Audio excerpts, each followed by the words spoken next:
Hello everyone, मेरे देशवासियों, मेरे कंट्रीमैन, मेरे कलीग्स और मेरे से बड़े बुजुर्ग लोगों सभी का मैं अभिनंदन करती हूँ। और मैं एक बात से बहुत परेशान हूँ।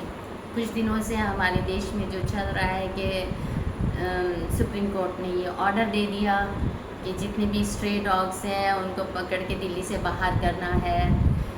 तो इस चीज़ से बहुत सारे लोग परेशान हैं, बहुत सारे लोग इसमें फ़ाइट कर रहे हैं, बहुत सारे लोग पुलिस वालों से लड़ रहे हैं, बहुत सारे लोग रो रहे हैं, धो रहे हैं कि लेकिन इसकी जड़ तक कोई नहीं जा रहा। हम भी पहले देखो, यहीं हम पले हैं, यहीं हम पैदा हुए, यहीं बड़े हुए हैं। आज तक हमारे साथ ऐसा हादसा नहीं हुआ था।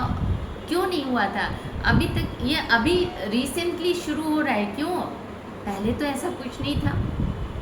पहले तो ऐसा हमारे देश में था ही नहीं। बच्चे आराम से घूमते थे, कुत्ते भी साथ में घूमते थे, वो भी दौड़ रहे हैं, कुत्ते भी दौड़ रहे हैं। They were not so aggressive, they were not so ferocious, they were not biting anybody. बहुत रेयर केसेस आपने सुने होंगे कि किसी कुत्ते ने किसी बच्चे को काटा। वो भी ऐसा सुनते थे, केस होता था कि पागल कुत्ता है, पागल कुत्ता आया है। पहले हमारे टाइम में जब हम बचपन में छोटे थे तब ऐसा होता था कि एक पागल कुत्ता आया, संभल के रहना, बाहर नहीं निकलना, ऐसे। तो ये केस था कि पागल कुत्ता। अब वो पागल कैसा हो जाता है? किसी सियार ने काट लिया, किसी ने काट लिया, वो कुत्ता पागल हो गया। पर हमने ऐसा केस कभी नहीं सुना था कि रास्ते में जाने वालों के पीछे ये कुत्ते लग जाते हैं और उनको काटते हैं, बच्चों को काटते हैं। कितने बच्चे मर गए, कितने बच्चे। अब इनका ऐसा व्यवहार कैसे हुआ? इनका ऐसा व्यवहार हमारे कारण हुआ है। आज हमारे देश में, आज हमारी सोसाइटी में जितने भी यंगस्टर्स हैं वो बड़े गुस्सेल हैं, बड़े एग्रेसिव हैं, हर बात पे लड़ते हैं। तो जानवर जो चीज़ देखता है वो सीखता है। हर बात पे लड़ेंगे। गाड़ी लेके जा रहे हैं, जरा सी गाड़ी में अगर ठोकर लग गई तो दोनों निकल के आएंगे, मारपीट, लड़ाई झगड़ा सब कुछ शुरू हो जाएगा। क्यों शुरू हो जाएगा? भाई गाड़ी है, थोड़ा सा लग गया, चलो तुम थोड़ा सा कॉम्प्रोमाइज़ करो, हम करते हैं थोड़ा सा, ठीक है, आपस में सॉरी बोलते हैं, चलो।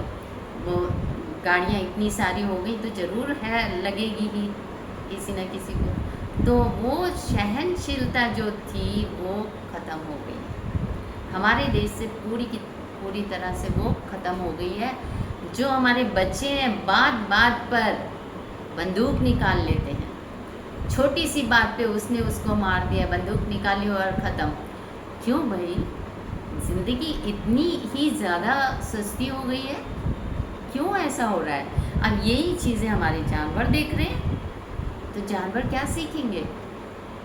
जो स्ट्रे डॉग्स हैं वो हर रोज़ डेली सड़कों पर ये हादसे देखते हैं, सड़कों पर ये इनका एग्रेसिव मूड देखते हैं, तो वहाँ पर ये चीज़ें उन जानवरों को इफ़ेक्ट कर रही हैं।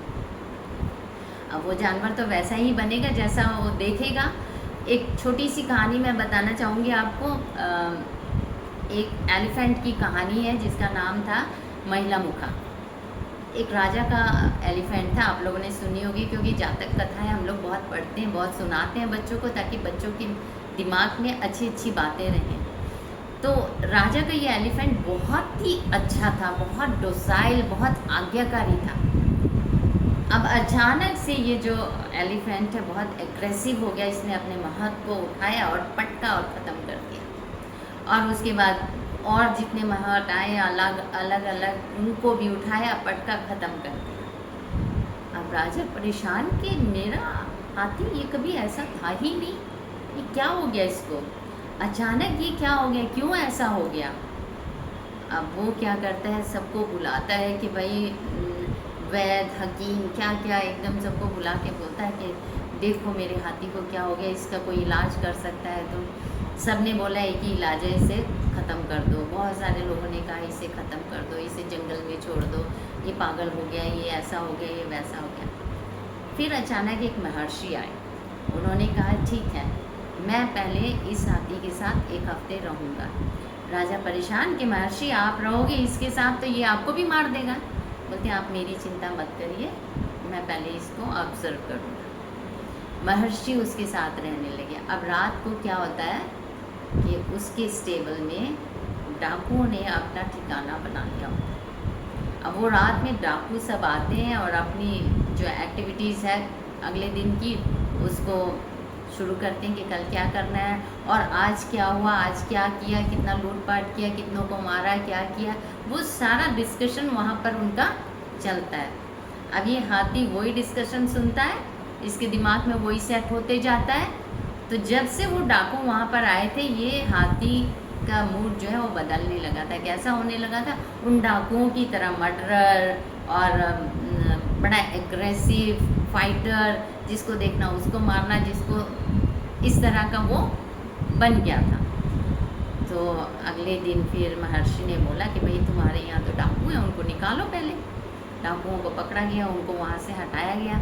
अब महर्षि ने बोला अब यहाँ पर आप साधुओं का एक मंडली बैठा दो यहाँ पर। तो बहुत सारे साधु वहाँ पर आके रहने लगे। अब जब बहुत सारे साधु आके रहने लगे, वो लोग भगवान की बातें करते थे, अच्छी अच्छी बातें करते थे, दया की बातें करते थे और बहुत ही डिसेंट चीज़ें वो डिस्कस करते थे। तो थोड़े दिन तो हाथी का वो टाइम लगा, उस पहले का जो भरा हुआ है गंदगी उसको निकलने में। अब जब वो निकला, धीरे धीरे ये सेट होने लगा, तो हाथी दोबारा से अपने पहले वाले रूप में आने लगा। अब दोबारा से ये बहुत सुंदर, बहुत अच्छा हाथी बन गया, बहुत डोसाइल, बहुत आज्ञाकारी, हर एक के साथ इतने अच्छे से डील करने लगा। तो कहने का मतलब ये है कि हमारे जानवरों में ये जो भी कुछ उनके दिमाग में आ रहा है वो हमारी ही देन है। हमारे बच्चों में इतना गुस्सा भर रहा है, वो किसकी देन है? वो हमारी ही देन है। बात बात में हम बच्चे को डांट देते हैं, बात बात में बच्चे को चपत लगा देते हैं, गालियाँ देते हैं। क्यों देते हैं? इन गालियों के बगैर क्या हमारा गुजारा नहीं होता? अगर आप किसी बच्चे से नाराज़ हैं या किसी पड़ोसी से नाराज़ हैं, तो क्या उसको आप गाली दोगे तभी आपका गुस्सा शांत होगा? या आप ऐसे भी शांत कर सकते हैं, अरे आई एम सॉरी, कुछ इस तरह से डिसेंट वर्ड्स बोल के कि अरे ये गलती से हो गया, कोई बात नहीं, इस तरह से। लेकिन आज हर इंसान इतना एग्रेसिव है, इतना गुस्सेल है, तो हमारे जानवर फिर क्यों नहीं होंगे? अब जानवर जब गुस्सेल हो गए, जब जानवर एग्रेसिव हो गए, तो उनके लिए एक ऑर्डर हो गया, अच्छे से अच्छा व्यवहार करो। कितने लोग जो हैं उनके लिए लड़ाई कर रहे हैं, उनके लिए लड़ रहे हैं, पुलिस वालों से फाइट कर रहे हैं, इससे फाइट कर रहे हैं, उनसे। ये भी एक तरह का गलत व्यवहार है, ये नहीं करना चाहिए। ठीक है, सुप्रीम कोर्ट का ऑर्डर है तो ऑर्डर है, लेकिन रिक्वेस्ट करिए कि ये जो आज इन स्ट्रे डॉग्स की हालत है ये हमारी वजह से है। आज हमारी सोसाइटी में इतने बच्चों पर अटैक हो रहा है, इतने लोगों पर अटैक हो रहा है, तो वो हमारी वजह से है। हमें अपने आप को चेंज करना है। हमारे प्रधानमंत्री जी भी बोलते हैं कि सोच बदलो तो देश बदलेगा। तो हमें क्या करना है? अपनी सोच बदलनी है, अपने गुस्से को कंट्रोल करना है, देश अपने आप बदल जाएगा। जय हिंद, जय भारत। Thank you.